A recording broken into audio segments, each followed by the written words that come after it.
Hey homies, it's Koopagen and I'm going to be doing the second two books of the Rising Threat. In the first two books, it was covering a guy who had went through the Oblivion Crisis in the Somerset Isles and how the Daedra had come in and destroyed the Crystal Tower, or what they call the Crystal-like Law, and then ran over a little bit of his own fear and how he was a coward and he ran away from it all, but so did a lot of other people because there wasn't much of an option. Then in the second book, it touched up on this hero called Renandor, who came out and spoke against the Thalmor, who claimed they had solved everyone's issues and had defeated the Daedra, though the Daedra kind of disappeared without word. So on that one, guys, I don't know where it's going to try to take it. It seems as though the Thalmor are the bad guys. They kicked this Renandor guy out because he dared to question them, even though he was known by the main dude here to be the hero that had helped destroy most of the Daedra in that fight. Without further ado, though, we are going to do a Rising Threat Volume 3 by Lathanil of Sunhold. The following is the account of Lathanil of Sunhold, an Outmer refugee from Somerset Isle who came to Cyrodiil in the early years of the Fourth Era. According to Lathanil, he did not flee the aftermath of the Oblivion Crisis in Somerset, rather he fled the darkening shadow of the Thalmor upon my beloved homeland. Lathanil had a very intense presence, to put it politely, and some of his accusations of Thalmor involvement border on madness. This may be why his fervent warnings and outspoken criticisms of the Thalmor and the Aldmeri Dominion went unheeded, but history has at least partially vindicated Lathanil's claims. Praxis Erratium, Imperial Historian. Ever so cautiously, I formed a cabal made up of others who distrusted the motives and methods of the Thalmor. Over several months, I liquidated my ancestral holdings and took whatever inheritance I could without raising any suspicion. I would follow after Renandor and help him restore his reputation and status. We would then return to best the Thalmor at their own game and win back the mores and morals of the Outmer. The rest of my cabal would stay on Somerset Isle and win the trust of the Thalmor on whatever level best suited each of them, sending clandestine missives to me when possible. After weeks of painstaking investigations and exorbitant bribes, I was able to learn that Renandor was placed on a ship to Anvil. I booked my own passage to Anvil. My search almost ended there, for Renandor had never arrived in Anvil Harbor. My instinct that Renandor met a duplicitous end was confirmed when I sought out several of the deckhands who were reported to be aboard Renandor's vessel. All died under mysterious and violent circumstances. The first of many attempts on my life occurred soon after. Needless to say, I survived, but my grand plan to stemmy the Thalmor fell apart without an esteemed leader to rally behind. I went into hiding, waiting anxiously for word of the Thalmor's activities back on Somerset Isle. Over the following years, I tried to bend the ear of the Empire through various avenues and warn them of the Thalmor's doings. The Empire, however, was having enough trouble dealing with the aftermath of the Oblivion Crisis within its own borders without seeking trouble in faraway Somerset. With the assassination of the Emperor Uriel Septim VII and his heirs and the self-sacrifice of Martin Septim, the true savior of Somerset Isle and the rest of Tamriel, the Empire's leadership was left defunct. High Chancellor Akato convened the full Elder Council in an unsuccessful bid to select a new emperor. Without an emperor, the empire behind the reach of Cyrodiil began to splinter. Without an emperor, the empire beyond the reach of Cyrodiil began to splinter.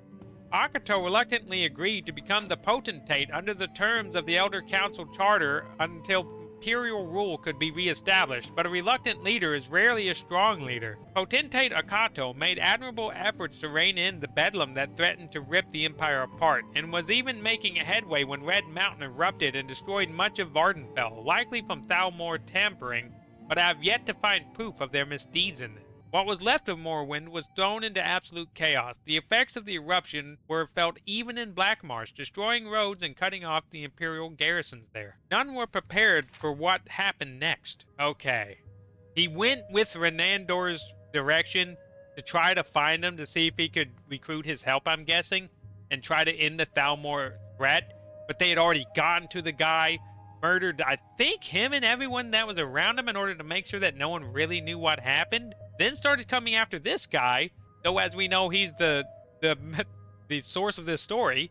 He survived. He tried going to the Imperial guys in Cyrodiil to see if they could help, though after the Oblivion Crisis, you would know if you played Oblivion that the Emperor died at the end of that. He had to sacrifice himself to stop the Oblivion Crisis, so that left them with no ruler. So they kind of set up another person to take lead until they could find somebody. But the homie couldn't do much about it because he He didn't even know what he was doing, it seems like. And that led to things not going well. Seems like the Thalmor is still getting away with what happened. And I'm guessing from the events in Skyrim, we know that the Thalmor continue to do their evil deeds. So guys, we're just going to have to jump into the final book here. So here we are at Rising Threat, Volume 4, by Lathanil of Sunhold. We're going to go ahead and skip over that part because we've already read it. While Morrowind and the Imperial forces in Blackmarsh were still reeling from the consecutive catastrophes of the Oblivion Crisis and the destruction of Vardenfell, the Thalmor incited the Argonians to mount a massive uprising. Blackmarsh and southern Morrowind were completely lost to the Argonians, but luckily the Thalmor too lost what influence they had over the Reptilians. All the while, the Thalmor consolidated their hold over my beloved homeland. It took almost a decade before my own machinations put me into contact with Akato. He seemed more interested than most in what I had to say about the Thalmor, maybe because he was himself an Altmer and recognized the threat they represented. It wasn't long before the Thalmor had Akato assassinated. Potentate Akato's murder began the Stormcrown Interregnum.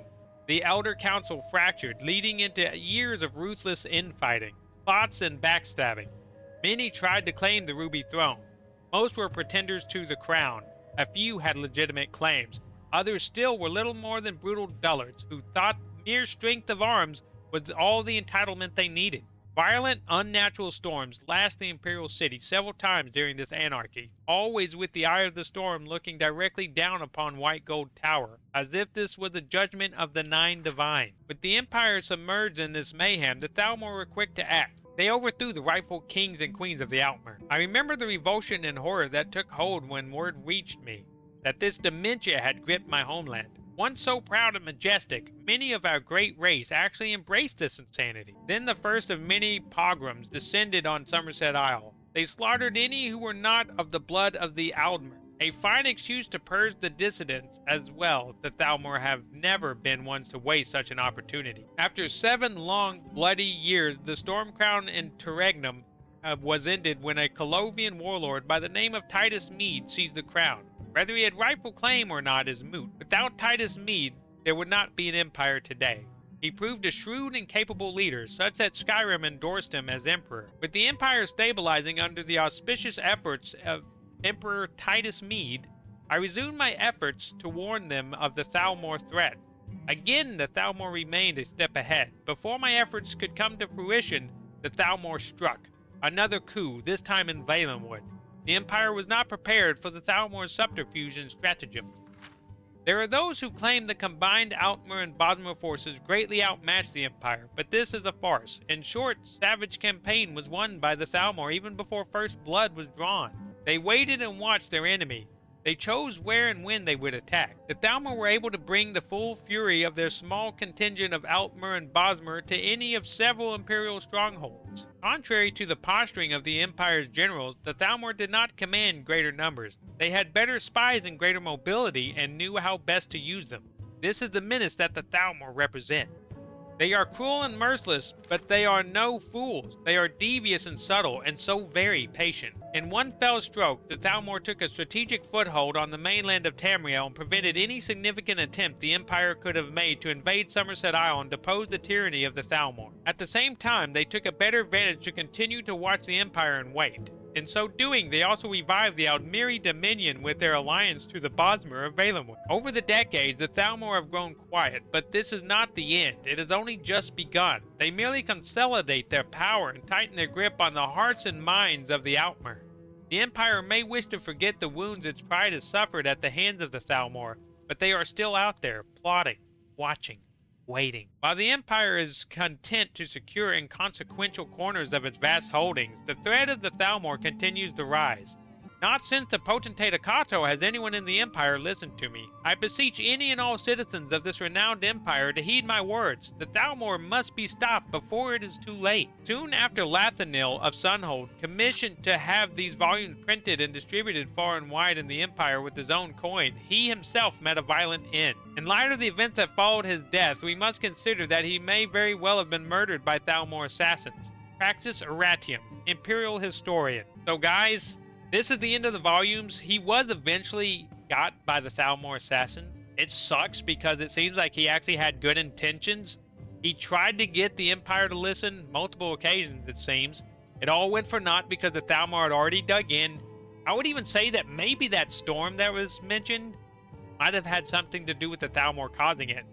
Because these guys were doing a lot to do the work against the Empire that led to all this infighting and the hustle that caused these dudes to try to take power unsuccessfully. And then this one dude who does take power, so things still don't go in this guy's way, so maybe they had their hand in it the entire time. I like to think, based on what's said, that they might have conjured those storms themselves. We know that the Psijics also had the capability to conjure storms. Whether or not they were actually involved, I have no idea, because it seems like the Psijics at this point would have been long in their own dimension. So maybe we'll find out more in some other book or volume somewhere, or some other piece of lore that will touch up on this. So for now, it seems like the Thalmor would have won due to Skyrim stuff, but that this dude was at least doing something to work against it. If you guys did like these books, let me know with a like and maybe even a subscribe so that you can catch more. But that's going to be it for this one. I like this series, though there's a lot of questions I have because of it. But until we find out more, I hope you guys have a good one, and I appreciate you hanging out with me for this one. But bye-bye, guys, and thank you so much.